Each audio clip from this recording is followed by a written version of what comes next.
अस्सलाम वालेकुम गाइस। आज का हमारा टॉपिक है auto tracking system ATS recruitment revolutionary hiring इन 2025। सबसे पहले इंपॉर्टेंस देख लेते हैं, फिर ये कैसे वर्क करता है ये देखेंगे, फिर इसके बेनिफिट्स और चैलेंजेस क्या हैं हम ये देखेंगे, फिर रेज्यूमे टिप्स फॉर एटीएस वो हम देखेंगे, और फिर पॉपुलर एटीएस प्लेटफॉर्म को हम देखेंगे। बेसिकली जो एटीएस है ना, ये एप्लीकेंट की जो प्रोफाइल बनती है किसी भी ऑर्गेनाइजेशन को अप्लाई करने के लिए वेबसाइट के ऊपर, वो एटीएस प्रोसेस होता है। आपने देखा होगा कि एक प्रोफाइल पेज बनता है कैंडिडेट का, उसमें डिफरेंट वो होते हैं, स्टेप्स होते हैं। पहले क्वालिफिकेशन डालते हैं, फिर पर्सनल इन्फॉर्मेशन डालते हैं, फिर एक्सपीरियंस डालते हैं। तो वो जो आपका प्रोफाइल होती है वो एटीएस ही सॉफ्टवेयर के दौर पर कर रहा होता है। Then why ATS is important in 2025। ATS global usage है, हर जगह यूज़ हो रहा है, लाइक यूरोपास वगैरह या साउथ एशिया में जहाँ पे हायरिंग हो रही है, लाइक चाइनीज़ स्कॉलरशिप्स में अगर हम बात की जाएंगे, टर्किश स्कॉलरशिप में बात करें, या मल्टीनेशनल कॉर्पोरेशन के अंदर अगर सी शॉर्टलिस्ट होते हैं तो सारा एटीएस पे ही काम हो रहा है उसके ऊपर। चाहे वो आपका स्कॉलरशिप बेस पे हो रहा है, चाहे वो आपका जॉब की बेस पे हो रहा है, तो वो एटीएस पे ही आपकी सीवी शॉर्टलिस्टिंग होती है। तो जो आजकल के ज़माने में एटीएस बहुत इंपॉर्टेंट है, और यहाँ पर टोटली काम बड़ी ऑर्गेनाइजेशन एटीएस पे ही कर रही हैं। एटीएस पे ही सीवी स्क्रीन होती हैं, एटीएस पे ही सीवी शॉर्टलिस्ट होती हैं, बाज़ औक़ात एटीएस पे ही कैंडिडेट भी सिलेक्शन हो जाते होते हैं इंटरव्यू के बगैर ही, डिफरेंट गेम्स के थ्रू। फिर आ जाता है how ATS work step by step, हम उसको देख लेते हैं। सबसे पहला स्टेप है जॉब पोस्टिंग है, रेज्यूमे कलेक्शन। एटीएस सबसे पहले जॉब पोस्ट करता है और फिर रेज्यूमे कलेक्ट करता है, ठीक है। ओपनिंग करता है, लाइक इसमें डिफरेंट पेजेस होते हैं ऑर्गेनाइजेशन के अप्लाई करने के दौरान, पेज 1, पेज 2, पेज 3, पेज 4, ठीक है। फिर इसमें सबसे इंपॉर्टेंट चीज़ आती है रेज्यूमे स्क्रीनिंग विया कीवर्ड्स।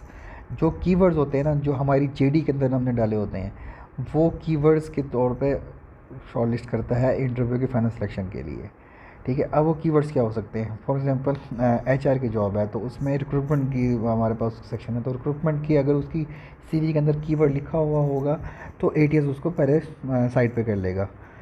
देन फिर हमने बेनिफिट्स ऑफ यूजिंग एटीएस। सबसे इंपॉर्टेंट है कि स्पीड और एफिशिएंसी होती है इसमें, फ़ौरन ही आपकी रेज्यूमे स्क्रीन हो जाती है बगैर ह्यूमन एफर्ट के। फिर कैंडिडेट का एक्सपीरियंस में होता है, फिर फेयर एंड अनबायस्ड स्क्रीनिंग होती है, फिर सेंट्रलाइज रिक्रूटमेंट डेटा होता है। सबसे इंपॉर्टेंट चीज़ होती है कि अनबायस्ड स्क्रीनिंग होती है। एटीएस ह्यूमन नहीं है, उसमें जो चीज़ उसकी प्रोग्रामिंग या कोडिंग के अंदर होती है कीवर्ड्स को ढूंढने के लिए, वो वैसे ही सीवी आपको शॉर्टलिस्ट करके दे देता होता है। तो इसमें किसी भी किस्म का बायस नहीं होती, और फ़ौरन और प्रॉपर तरीके से आपको एक कैंडिडेट की प्रोफाइल बना कर देता है। आप उसके अगेंस्ट डिसीजन ले सकते हैं एटीएस के डेटा के अकॉर्डिंगली। फिर एफिशिएंसी भी बहुत ज़्यादा इसके अंदर होती है, टाइम बच जाता है, और फिर जो रिक्रूटमेंट डेटा है वो सेंट्रलाइज होता है। फिर आता है चैलेंजेस एंड लिमिटेशन। सारी बात लिमिटेशन भी होती हैं इसमें। कीवर्ड्स डिपेंडेंसी सबसे इंपॉर्टेंट इसका वो है, मतलब कि अगर सीवी के अंदर कीवर्ड्स होंगे तो एटीएस उठाएगा। कीवर्ड्स किसी कैंडिडेट नहीं डाले, चाहे वो परफेक्ट कैंडिडेट है और वो एलिजिबल कैंडिडेट है, लेकिन एटीएस जो है उसको नहीं करेगा। फिर रेज्यूमे फॉर्मेटिंग, फॉर्मेट भी बहुत होता है। मैं खैर सीवी की फॉर्मेटिंग एटीएस वाले की वीडियो अलग से बनाऊंगा, लेकिन बहुत सारे लोगों को नहीं पता होता कि एटीएस फॉर्मेट वाली सीवी कौन सी बनानी है। फिर आता है हमारे पास कॉस्ट बैरियर्स। कॉस्ट बैरियर्स के अंदर बहुत कॉस्टली है ये वाला सॉफ्टवेयर। फिर आता है लॉस ऑफ ह्यूमन टच। सारी बात है कि जब ह्यूमन का डिसीजन नहीं होगी, दिमाग नहीं यूज़ हो रहा होगा, तो बायसनेस नहीं भी आती है, लेकिन वो आपको क्वालिटी वाला कैंडिडेट नहीं मिल सकते।